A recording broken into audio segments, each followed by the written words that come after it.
What up guys? So, nanapunta diri karon aron sa pag-document sa atong mga sapat nga makita diri sa atong palibot. Og una na to karon nakita mao ang Tiroy or Alindanao or Danau-Danau. Og sa English pa, dragonfly. Ay, dragonfly na apay usa dito sa unahan Sa una day guys, ginadakop din naman ni siya gamit ang tagok sa atong tawag nga nangka. So kay makain man na sila og ilang pagkaon or pre kanang nagputi nga ibutang nimo sa tukog nya tagok dayto, so mapilit na sila pag ilang dakpon. And now nakarealize ta nga dako din sila ambag sa atong ecosystem. Usa din siya sa atong ginatawag nga beneficial insect, which is mukaon siya og mga laing sapat nga ginatawag natog peste or pest, langaw man o lamok og uban pang mga insekto nga gagmay nga pwede makaperwisyo sa atong tanom og sa ato ang panginabuhi. Kay lagi mo ni siya ginatawag natog skilled aerial predator.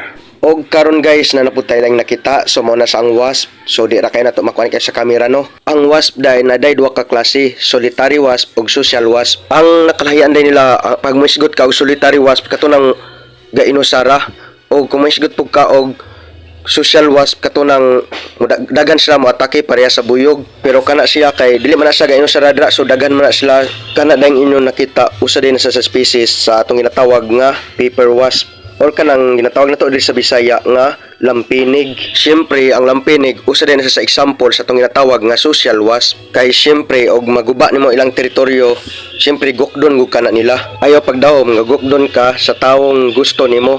Sa lampinig na lang kay gukdon pa ka.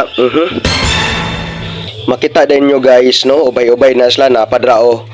Og siyempre dili lang na mao dira. Ang sagbot dahi nga ilahang gilatayan mo din ang ginatawag nga tanglad or lemongrass. Sa magpalitson day dra labi na duol ra, pwede day mo palit aning tanglara kay dagan na kayo ning tanglad diri.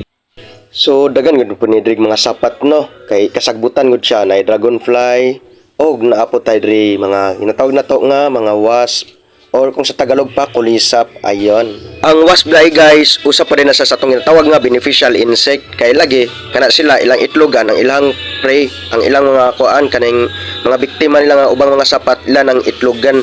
Og syempre ang ilang larva mudako dito sa lawas sa ilang host. Og mao na to hinahinayog kitkit ang system silang host. Og syempre predatory gud ang wasp. Og syempre guys, napulit tayo lang nakita dire pero lisod lang sa kayo makita sa atong cellphone kay lagi atong gigamit nga kamera cellphone lang mangyod.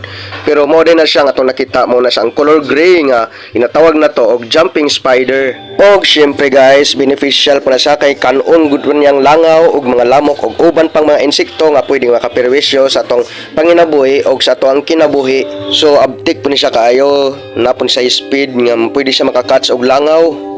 Og naapod siya ay abilidad nga pang kuan kanang tawag na to og kanang pag-switch sa iyang surroundings. Mao nang pwede po ni siya mabilang sa atong ginatawag nga ambush predators para sa nang praying mantis. Og syempre diri na lamang tataman. Thank you for watching. Og pwede day ko ninyong ma-visit sa akong YouTube channel, Mr. Vixon naman ron official for more kalaman. Thank you.